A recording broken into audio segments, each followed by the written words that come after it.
L'Afrique est vraiment à l'aube d'une révolution. On parle ici de son industrie la plus riche, le secteur minier, qui est sur le point de complètement changer les règles du jeu économique mondial. Regardons ensemble ce qui se profile, ce tournant vraiment décisif. Alors, la réponse, elle se trouve peut-être juste là, sous nos pieds. Elle est dans ces minéraux, ces fameux minéraux essentiels, qui sont littéralement le moteur de la transition énergétique mondiale. Pensez aux batteries des voitures électriques, aux panneaux solaires, tout part de là. Et regardez ça, ce graphique le montre bien. L'Afrique détient une part énorme des réserves mondiales. On parle de platine, de cobalt, de manganèse. Mais voilà le truc, posséder les ressources, aujourd'hui ça ne suffit plus. Le vieux modèle, celui où on se contente d'extraire et d'exporter, il est à bout de souffle.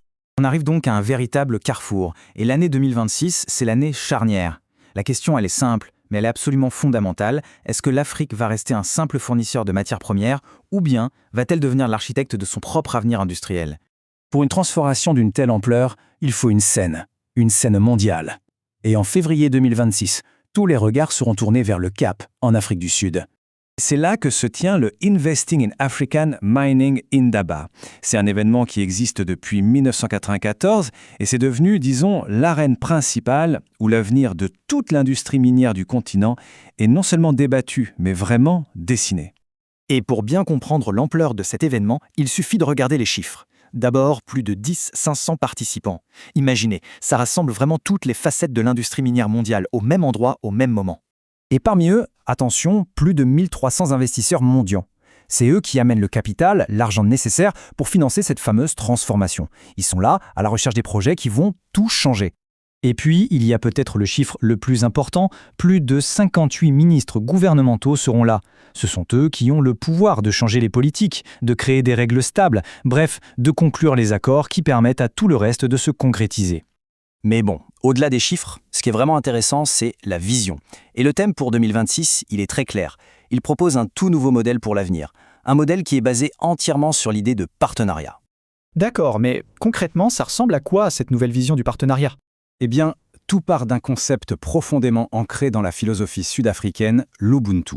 L'idée, c'est que le succès d'une personne est totalement lié au succès de la communauté. En gros, la phrase qui résume tout, c'est « Je suis parce que nous sommes ». Et cette philosophie, on la retrouve même dans la nouvelle identité visuelle de la conférence. C'est une empreinte digitale. Ça symbolise la marque unique, humaine et durable que peuvent laisser des partenariats vraiment solides. Un impact collectif puissant. Franz Baleni, qui est le président du conseil consultatif, le résume parfaitement. Il dit que l'objectif, ce n'est plus seulement d'extraire des ressources. Non, c'est de construire un héritage qui va durer. Et dans la même veine, le ministre sud-africain des ressources minéraux, Gwade Mantashe, insiste là-dessus. Le progrès, ça n'a de sens que si tout le monde en profite. Les travailleurs, les communautés locales, le pays tout entier. Et ça se voit directement dans l'agenda de la conférence. C'est une approche vraiment globale. On va parler d'engagement communautaire, des minéraux critiques bien sûr, mais aussi des technologies qui changent tout, comme l'IA. Et surtout, on va inclure les acheteurs finaux, comme les constructeurs automobiles. Bref, toute la chaîne est connectée. Mais attention, cette discussion sur le partenariat, elle n'a pas lieu en vase clos. Elle fait partie d'une ambition beaucoup plus large à l'échelle de tout le continent. D'ailleurs, cette vision est partagée par d'autres initiatives. Il y a un autre sommet très important, Mining on Top Africa, qui lui se concentre très spécifiquement sur la souveraineté et sur la création de valeur ajoutée, directement sur le sol africain. L'ambition, elle est limpide et elle est parfaitement résumée ici. L'Afrique ne peut plus être juste une escale pour les matières premières. L'objectif, c'est qu'elle devienne la destination pour l'innovation, pour le raffinage, pour la création de valeur.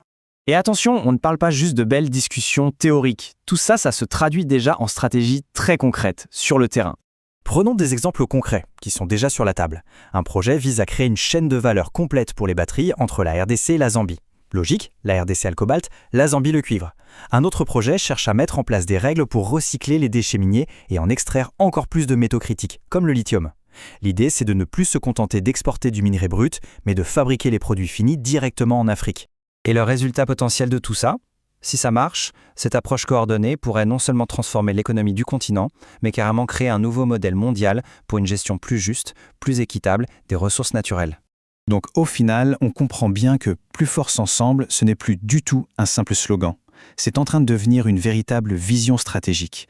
Une vision qui pourrait bien définir l'avenir non seulement de l'industrie minière, mais peut-être bien de tout un continent.